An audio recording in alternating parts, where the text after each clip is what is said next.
Revolutionary greetings, comrades.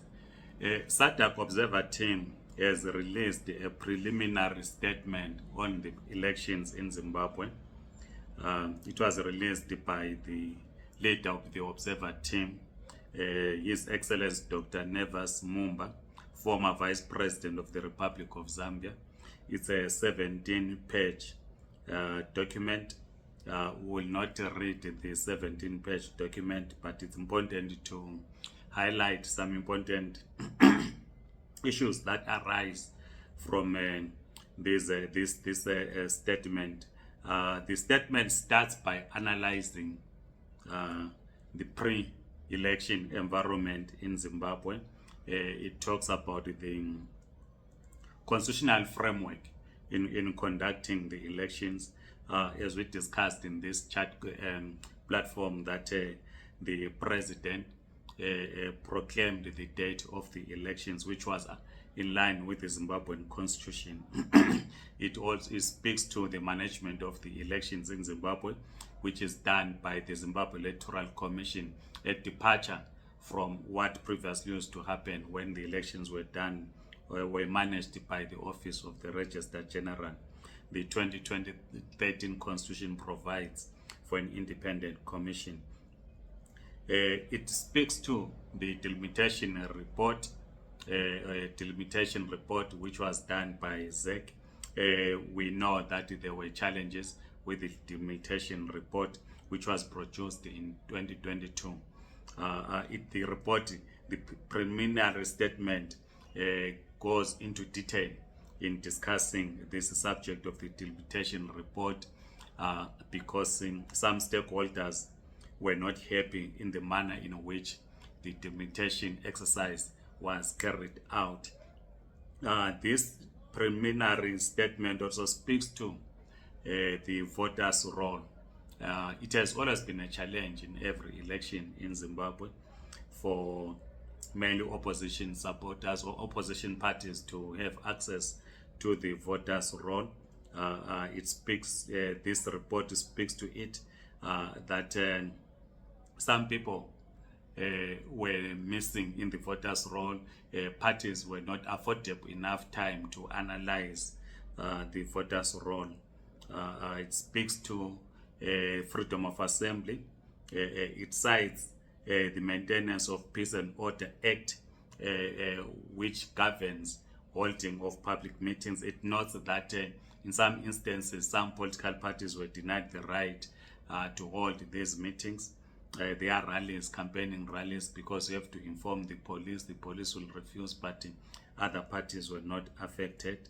It speaks of freedom of expression, which they cite the Criminal Law brackets Codification and Reform Act, which was amended, is known as the Patriot Act, which has come under criticism from lots of Zimbabweans. So it cites it as part of a tool that is being used to restrict members of the opposition in terms of their freedom of expression. But we will at some point discuss this act. What does it mean? In one chat group where we're discussing this, were to also draw or use the American Act as a case study, but we'll discuss it later on. It then talks about nomination of candidates and nomination fees. It says in the report here that it believes that the nomination fees are high. This is open to debate. In 2018 elections, the nomination fee was $1,000 with 23 presidential candidates. Many people were complaining that you were having too many presidential candidates, because the contest has always been a two-horse race, or a two-way contest between the leader of the main opposition and the ruling party. Some would argue that many presidential candidates are either bought by the state or people that are just contesting without really the need to achieve anything, just to disturb, so to speak, or to divide the vote.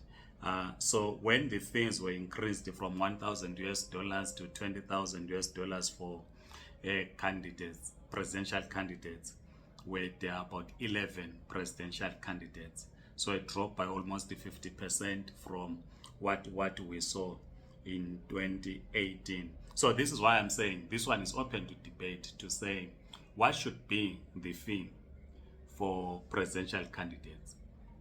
Because at the end of this report, the statement proposes that there must be a review, taking into account the economic realities of Zimbabwe. But it's open for debate. Do you want to have a ballot paper that has 50 presidential candidates? Well, again, in a democracy, even if you have 100, but what does this mean? So it's open for debate. And also it notes that for parliamentary candidates, it increased from $50 to $1,000. I remember in 2013, in one constituency, with about 13 or more candidates who were in the primary elections, right?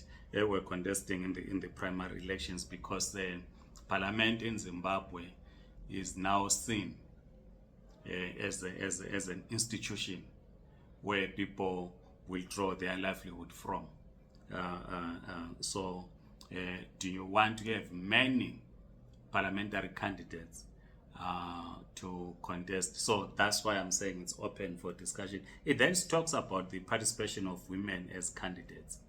This is a very critical issue, because it speaks to political parties themselves. To what extent do political parties allow women to be active, to an extent that they get elected into as candidates to represent their political parties? That's an important issue that all of us as political parties in Zimbabwe must have a serious discussion internal. How many women are in the Zimbabwe Communist Party, for example? It's a critical question. Well, it then talks about the independence of the judiciary, because says other stakeholders feel that the judiciary in Zimbabwe is captured. It talks about the alleged intimidation of voters. It refers in particular to a new organization that has sprung up, called the Forever Associates Zimbabwe FAS, which this report says is a quasi-intelligence organization. We saw some tables when people were voting, which were stationed outside the polling stations, and it is alleged that members of FAS are the ones that are running these tables. There are about 36,000 villages had members deployed in those areas, in 36,000 villages. This is what this report says. It then speaks about the postal voting controversy, the issue of the police when they vote. Are observers allowed in or not? It speaks about coverage by the state media. And then of course, the report talks about the observations on election day, that is on the 23rd and 24th, because it was extended to another day. Maybe one needs to read just maybe 3 points here which are raised. It says the environment at the polling stations was relatively calm and peaceful. B, a number of voters expressed concern due to lack of or late arrival of ballot papers and poor administration at some polling stations. However, voters remained patient to exercise their constitutional right to vote. Professional and attentive police presence enhanced the overall peace and secure environment in all the polling stations covered. Then there are other points that are raised here. I'm trying to get to their recommendations or recommended improvements in the electoral process. This, like they say, it is not the final report, so they'll be making their recommendations in the final report. But here they are saying access to the voters' roll. They encourage the Zimbabwe Electoral Commission to make it possible for everyone to access the voters' roll in line with the Constitution of Zimbabwe, though the reporting captures the concerns that were raised by ZEC, but it insists that everyone must have access to the voters' roll. We've already spoken about the nomination fees, which it says should be reviewed, be in line with the economic realities of Zimbabwe. State-owned media, just like it was the case in 2018, but they say they see some improvements as compared to what was happening in 2018.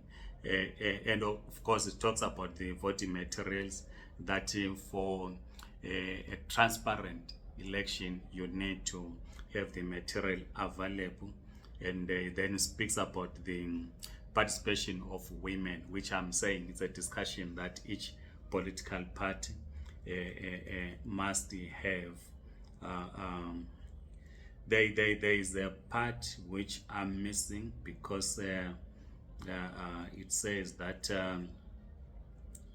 this is the part which, let me read these 4 points as well. It says 8% of the polling stations observed were not accessible to voters living with a disability. Or maybe let me start from F and read that whole part of F. Says F, during the voting period and at 26% of the polling stations observed, not all voters who turned out could vote. The reasons advanced for this included: 1, voters were identified but the names were not found on the voters' roll. 2, it was not accessible to establish the voters' identity. 3, voters were at the wrong polling station. And 4, voters did not have a national identity card or passport, or due to the absence of an official witness confirming an elector's identity. Let's read G. It says 8% of the polling stations observed were not accessible to voters living with disabilities. H, at 50% of the polling stations, voters living with disabilities, the elderly and pregnant women, were not given priority to vote. Then I, in 3% of polling stations observed, indelible ink was not checked on the voters before allowing them to cast their vote. This was in 3% of the polling stations that were observed. Then at 97% of the polling stations observed, voting was free from irregularities. And then it says K, voting proceeded in an orderly manner at 95% of the polling stations observed. I, ballot boxes did not remain locked and were sealed at 2% of the polling stations observed. That is the report so far by the SADC Observer Mission, which is in Zimbabwe. They say they will then make available their final report once the final results have been announced in Zimbabwe. Have your say. What do you think of this preliminary report by the SADC Observer team? What are your views? Please write in the comment section. I am Ngabuto Nicholas Mapena. Please like this video, subscribe, and if you are on TikTok, please do follow us. Otherwise, Amandla Comrades.